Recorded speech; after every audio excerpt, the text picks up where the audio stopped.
A while ago I read, and I paraphrase here, that conservatives talk philosophy, but liberals talk strategy. It's an interesting idea. When I read that, I thought, we do a lot of philosophy, but it is rare for us to discuss strategy. Why is that? I think it's because we are individualistic. We have our ideas and thoughts and we stick to them. Unlike those on the broad left who are collectivists, they tend to move on when the collective wants them to. If they are unable to move on, they tend to end up calling themselves conservatives and believing themselves to be so. But it is quite hopeless to talk about strategy in isolation or by yourself. Only a group, even a smallish one, can hope to carry out any kind of strategy. A strategy in this context is a long-term plan. But we don't have any long-term plans because we don't have any groups to formulate them or carry them out. The right are a million armies of one.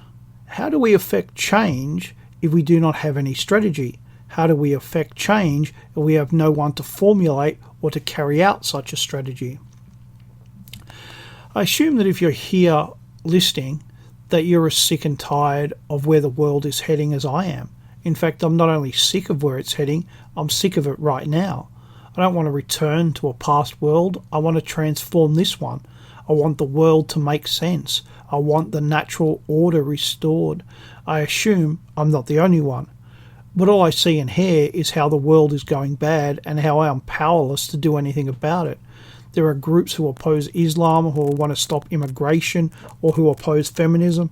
I support all of those things, not because I hate Muslims or immigrants or women, not even leftist ones. I oppose them, amongst others, because they are weapons that the broad left uses to attack us, that they use to destroy us.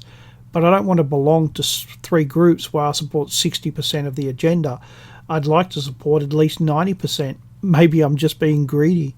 But I don't want to support liberalism, and that 40% that I do not support is because they still believe in many of the first principles of liberalism, that all people are equal, for example, or that feminism is good except for the extreme bits, ignoring the fact that feminism is always extreme. It may sound as if I'm blaming everyone else for this state of affairs, but I'm also aware of my own limitations. I don't think I can write any better or think any clearer. This is as good as I get. But it's not enough. Things aren't getting any better. We can see all that. I can see my country disappearing right before my eyes. And how do I fight back? With a YouTube channel. That's quite pathetic. When I'm asked what I did to do to defend everything that I love, what do I say? That I write? That I had a channel on YouTube? It's not enough. It was never enough. But I'm only one man. I'm just another army of one, and they don't win many battles, let alone wars. While this soldier feels at times like he should desert, but where would I run? Where would I hide? There's nowhere to run and nowhere to hide. So where do I go from here? Until the right decides to fight in groups, we can't do anything but lose. And I don't mind telling you that I'm sick of losing. I wonder if I'm the only one.